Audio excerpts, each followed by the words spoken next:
Hello, I'm back again. Hope you all had time to get a drink or take a break, check your phones, because we still have a bunch of settings to work through, and I'll try and get through all these settings in this one recording. So we're just going to finish up the role of OT in home health. Home health aides typically perform the ADL and IADL for the clients. And I'm going to reach out, and I hope I don't offend anybody, but I think this can be very common with nurses as well. So why would home health aides and nurses generally perform the ADL and IADL for the clients? So just take a second. I can't speak as a nurse for this, but often it's just very much an efficiency thing. Home health aides have a lot of responsibilities, and it's quick and efficient and safe for the client, for the home health aide, to just say, put the person's clothes on for them or take care of their perineal care for them, rather than giving the person the kind of additional time and setup and encouragement they may need to do a bit more for themselves. So that's a really important way that occupational therapists can get involved. If occupational therapists can go in and do, an example, a washing and dressing assessment, so see how the client washes and dresses him or herself in the home. And then the occupational therapist can make recommendations in 3 areas. I usually go to the PEO model here, but we always kind of look at the person, the task, and the environment.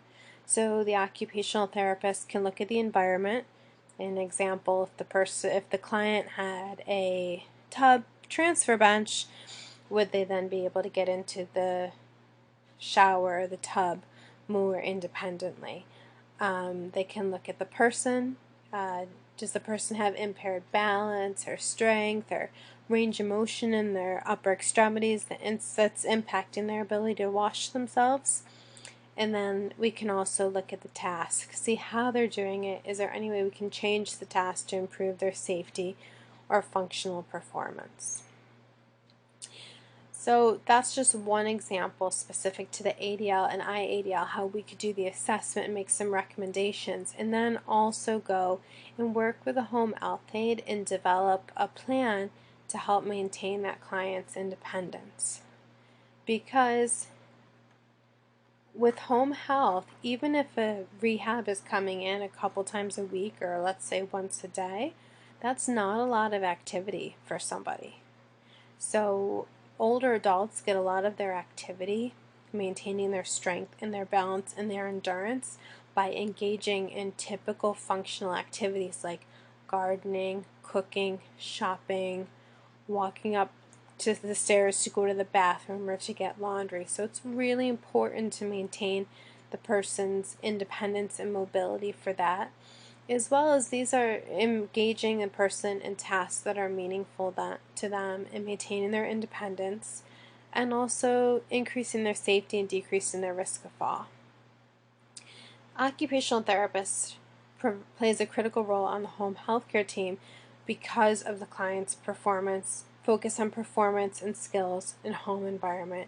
And again, just look at that PEO model. Occupational therapists, we're always going to focus on meaningful occupation. We're going to focus on maximizing functional performance and safety. And we do that by addressing strengths and deficits in how somebody performs a task, looking at the person's client factors, and also looking at their home environment in this specific setting. So to do this, it requires skills in cultural competency, advocacy, context sensitivity, ethics, situation analysis, conflict management, and flexibility. On top of all these all the occupational therapy skills and practice models that you need to know to design good interventions. But let's expand on this with an example. I'm trying to think of an example from my own life.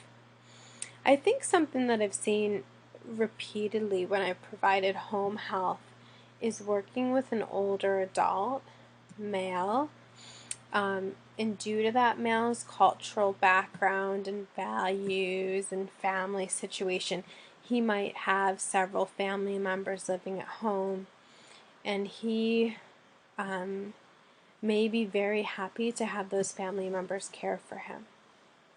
Now, it's very American to emphasize independence and doing things on your own all the time, but in other cultures, it's not the same. It's more communal. It's more of a, I'm not going to say a codependence, but it's not as focused on each person doing everything on their own.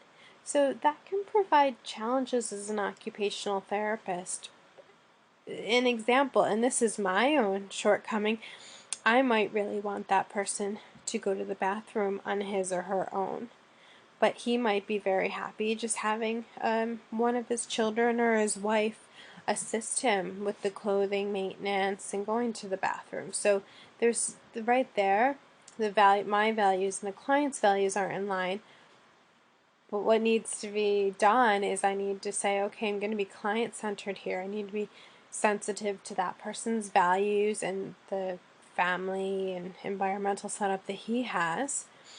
And I want to provide services that are going to maximize his independence and his safety in a way that's meaningful and sensitive to his values. So in a situation like that, I would probably provide equipment, if that would help decrease his risk of falls, and provide any sort of caregiver training that's necessary so the family can do things how they want to in the safest way possible.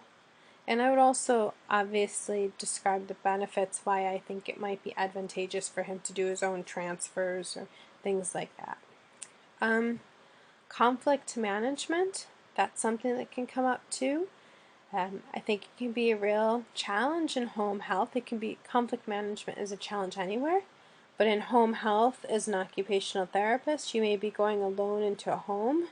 You can be outnumbered. You're on somebody else's territory, and you just want to be mindful that you're respectful, that you communicate to somebody, that you are listening to them, that you want to understand what they have to say, that you want to be on the same page as them, and try and just continue to have that collaborative communication, the collaborative relationship, while also moving the situation forward.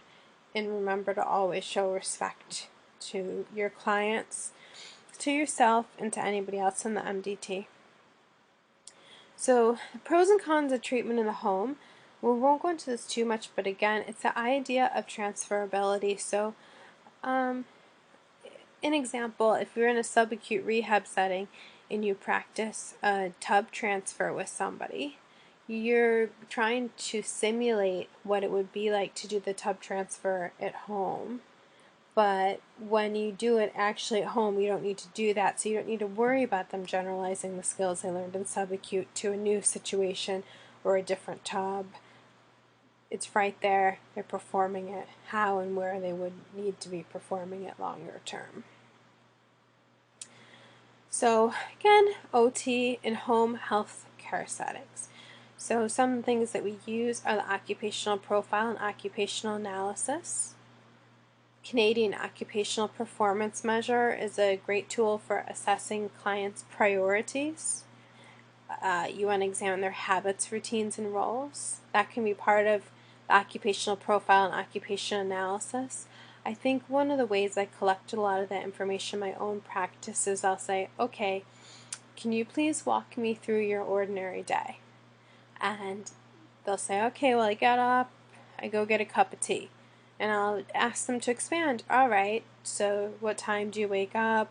Do you go to the bathroom first? Do you make your tea? So that's a really great way to get some rich information from people. Assess cultural factors. Look at client factors such as the physical, cognitive, and psychosocial factors.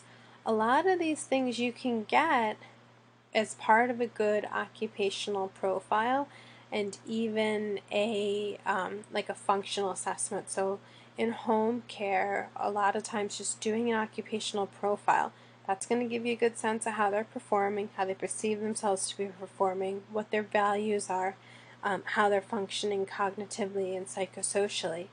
And then if you perform something like a shower, a wash and dress, see how they're doing rest, and prepare a small meal, you'll very quickly get a sense of their ADL, IADL performance, and you'll probably be able to tease out a lot of things client factor wise, like do they have deficits in balance or endurance. You always want to assess the object, space, social demands, sequencing, timing, and required actions.